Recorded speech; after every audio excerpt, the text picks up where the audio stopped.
Well, I thank him. He's a superb job for Peterborough, and we're proud that our Employment Rights Bill is tackling the cost of insecure work, and we're delivering that pay rise for 3 million of the lowest paid. We know the Leader of the Opposition opposes all that. She thinks the minimum wage is a burden and that maternity pay is excessive. It's the same old Tories. They opposed the minimum wage in the first place. They've learned absolutely nothing.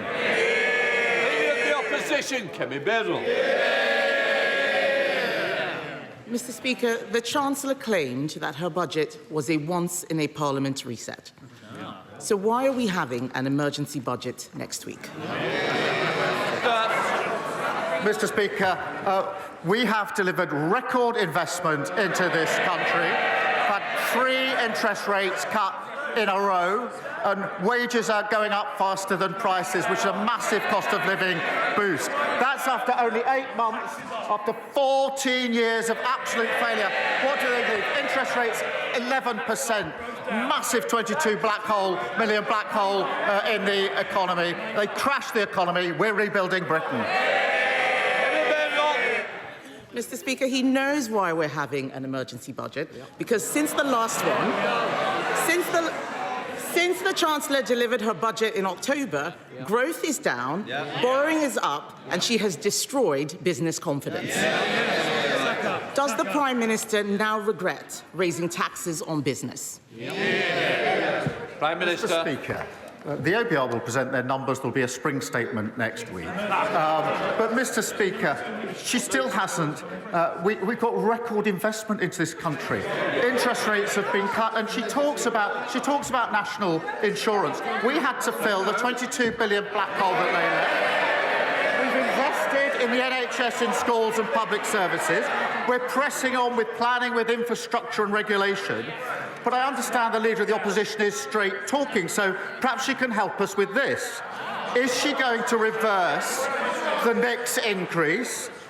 If not, what's the point? If so, what other taxes is she raising to fill the hole? One way or the other. You're in government. Speaker, the only black hole is the one that he is digging. He's shown absolutely no regret, but everybody knows the Chancellor has made a mistake. That is why they're having an emergency budget. Later today, Conservatives will vote to exempt hospices, pharmacies and care providers from her national insurance rise.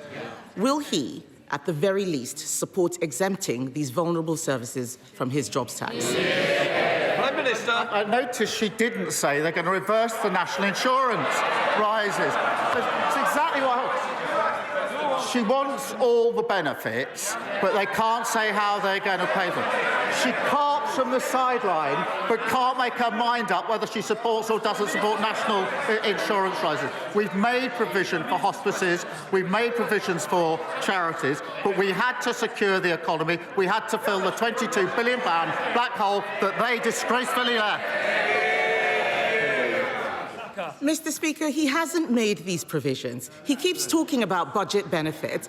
Unemployment is not a benefit. Businesses closing are not benefits. I asked him whether he would exempt hospices, even children's hospices, from the jobs tax. He did not answer that question. His MPs know that this could affect end-of-life care. So I will ask the same question again. Will he exempt hospices from paying his jobs tax?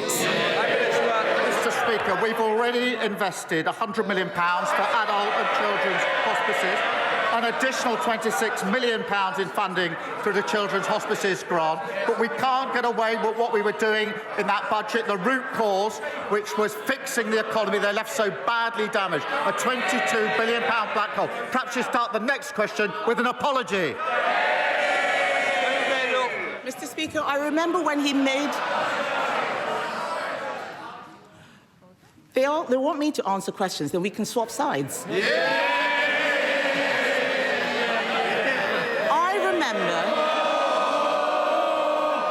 I remember when he made that announcement. He's forgotten because the money he's referring to for hospices is for buildings. It is not for the salaries hit by the jobs tax. As St. Helena Hospice in Colchester said, we cannot use this funding for salaries, which is where we need urgent help. Why is the Prime Minister not listening to hospices? Prime Minister. Mr. Speaker, I've already set out the position in relation to hospices. She says that she wants to swap sides. I mean, heaven forbid. After 14 years of breaking everything, we're getting on with the job of fixing it, and all she can do is cart from the sidelines with absolutely no policy. Mr. Speaker, winter fuel payments have been snatched.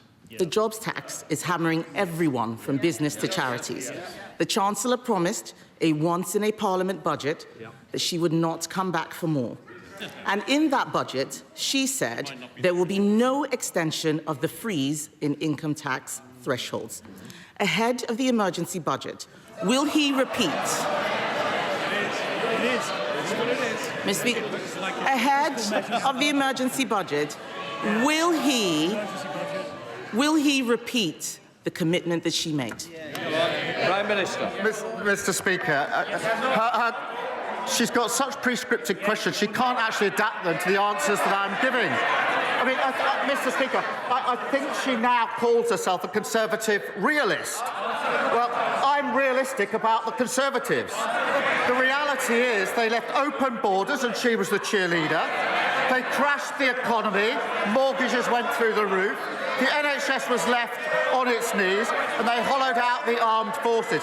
This government has already delivered 2 million extra NHS appointments, 750 breakfast clubs, record returns of people who shouldn't be here, and a fully funded increase in our defence spending. That is the difference that a Labour government makes.